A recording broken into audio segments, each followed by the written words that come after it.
పరలోక సంబంధమైనటువంటి రాజ్యం.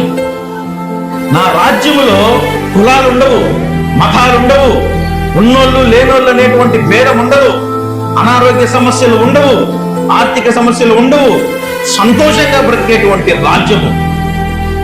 పార్టీలు ఉండవు, అల్లకొల్లాలు ఉండవు. ఎవరైతే పిల్లల్ని పోగొట్టుకున్నారో, ఎవరైతే వాళ్ళ ఆత్మీయులు పోగొట్టుకున్నారో వాళ్ళందరినీ చూసేటువంటి రాజ్యం అది. నా రాజ్యం ఈ లోకానికి సంబంధించినటువంటి రాజ్యం కాదు నాయన అని పిలాతుకు బదిలిస్తాడు యేసుక్రీస్తు ప్రభుల వారు.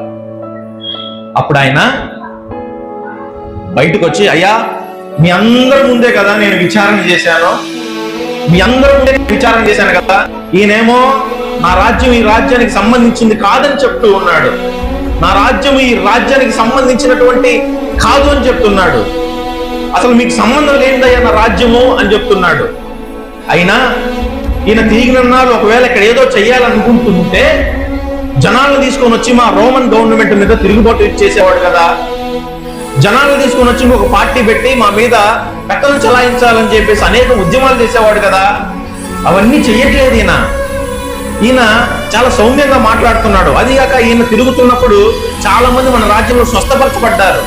లంచగొండులు మంచిగా మారి వాళ్ళ జీవితాన్ని సరిదిద్దుకున్నారు. చాలా మంది వాళ్ళు మనసులు మార్చుకొని విశ్వాసం వైపు తిరిగి మంచి పౌరులుగా అవ్వాలనుకుంటున్నారు. అదిగాక యేసుక్రీస్తు ప్రభుల వారు పన్ను కూడా కడుతున్నాడు. ఇలాంటి వ్యక్తిని పట్టుకొని మీరు ఈ నేరాలు మోపుతున్నారు. నాకైతే ఎటువంటి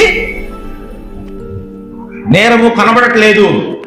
ఎలాగో మనం ప్రతి పస్కా పండుగ రోజు ఒక వ్యక్తిని మనం జైలు నుంచి రిలీజ్ చేస్తాం కదా, మరి ఈ రాళ్ళు రిలీజ్ చేయమంటారా, ఈ క్రీస్తుని రిలీజ్ చేయమంటారంటే అక్కడ జనాలందరూ ఏం చేశారట, అందరూ గట్టి గట్టిగా అరిచారు, వద్దు మాకు దేశద్రోహి అయినటువంటి బందిపోటు అయినటువంటి బరప్పను వదిలిపెట్టు, ఈ యేసుక్రీస్తుకు మాత్రం మరణశిక్ష వేయాలని చెప్పేసి పిలాతు మీద అందరూ గొడవ చేస్తే ఆయన చేతులు కడుక్కొని శిలువ శిక్షని ఒక శతాధిపతికి 100 మంది సైనికులు ఇచ్చి యేసుక్రీస్తు వారికి శిలువ